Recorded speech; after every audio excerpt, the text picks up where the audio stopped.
প্রিয় দর্শক, নাও or never, never never ছাত্রদের এই যে দম্ভক্তি, সেটা এখন নেভার হয়ে যাচ্ছে। বৈষম্য বিরোধী ছাত্র আন্দোলন জুলাই বিপ্লবের ঘোষণাপত্র প্রকাশ স্থগিত। বৈষম্য বিরোধী ছাত্র আন্দোলন ঘোষণাপত্র প্রকাশ স্থগিত। 31শে ডিসেম্বর যেটি হওয়ার কথা ছিল। এখন সরকারের পক্ষ থেকে দুই রকম মন্তব্য এসছে, বক্তব্য এসছে। গতকাল তারা একরকম বক্তব্য দিয়েছেন যে এটার সাথে আমাদের কোনো সম্পর্ক নেই, এখন আবার বলছেন আমরাই সেটা প্রকাশ করব।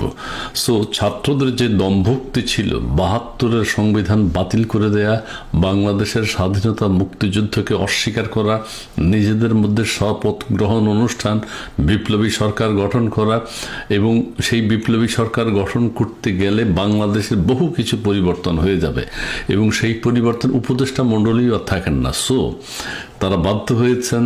রাজনৈতিক দলগুলো কিন্তু তাদের সাথে মুক্তিযুদ্ধের পক্ষে যারা আছেন মিনমিন করে হলেও তারা কিন্তু এই আন্দোলনে, ছাত্রদের এই আন্দোলনের সায় দেননি।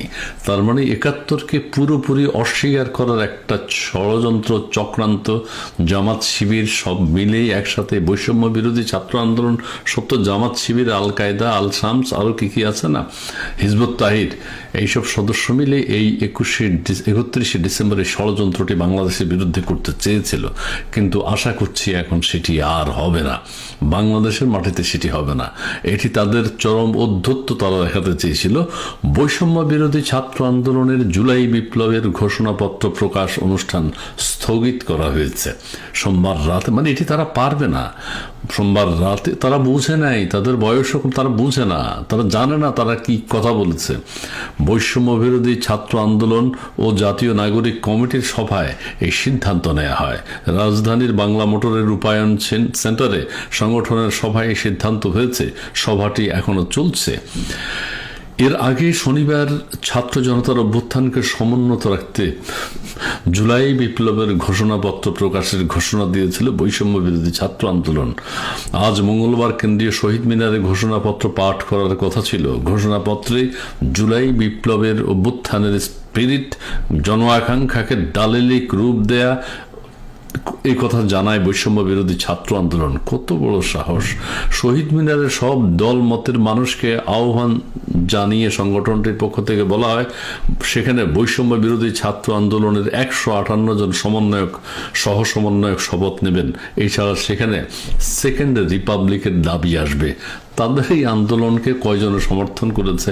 এটা এক ধরনের সন্ত্রাসী কর্মকাণ্ড, জঙ্গি আক্রমণ বাংলাদেশের উপর। জাতীয় নাগরিক কমিটির সদস্য সচিব আক্তার হোসেন বলেন, জুলাই বিপ্লবের ঘোষণাপত্রে ঐতিহাসিক ব্রিটিশ সময় থেকেই বর্তমান সময়ের সব ইতিহাস আসবে এবং এতে জুলাই ছাত্র জনতার অভ্যুত্থান অন্তর্ভুক্ত হবে। 71 বাদ দিতে চায় এরা। 71-এর কোনো কথা তারা রাখতে চায় না, কোনো স্মৃতি তারা রাখতে চায় না। সো এই বাংলাদেশের মানুষ, এটা তাদের একটা চরম পরাজয়। বাংলাদেশের মানুষ তাদেরকে প্রত্যাখ্যান করেছে। শহীদ মিনারে তারা যে ডাক দিয়েছে সেটি মানুষ ভালোভাবে গ্রহণ করেনি, রাজনৈতিক দলগুলো গ্রহণ করেনি। শুধুমাত্র মুষ্টিমেয় কিছু জামাত শিবিরের সমর্থক যারা, তারা এই শহীদ মিনারের কর্মসূচি 31শে ডিসেম্বরকে সমর্থন জুগিয়েছিল। এই ছাড়া বাংলাদেশের আপামর জনসাধারণ এটিকে ঘৃণাভরে প্রত্যাখ্যান করেছে। এখন তারা জুলাই বিপ্লবের ঘোষণাপত্র প্রকাশ স্থগিত করতে বাধ্য হয়েছে এবং সরকারের পক্ষ থেকে একটা চরম নাটক করা হয়েছে। সেটি হচ্ছে, আমরা এই গতকাল যেটা বলেছে, আমরা এর সাথে নেই, এটা একটা প্রাইভেট কোম্পানি, প্রাইভেটলি তারা এটা করছে 31শে ডিসেম্বর। এখন সরকার বলছে সান্ত্বনা দেওয়ার জন্য, মুখ রক্ষা করবার জন্য, যে জুলাই বিপ্লবের ঘোষণাপত্র আমরাই প্রকাশ করব, ছাত্ররা নয়। যাই হোক, সবাই ভালো থাকবেন, সুস্থ থাকবেন। ধন্যবাদ।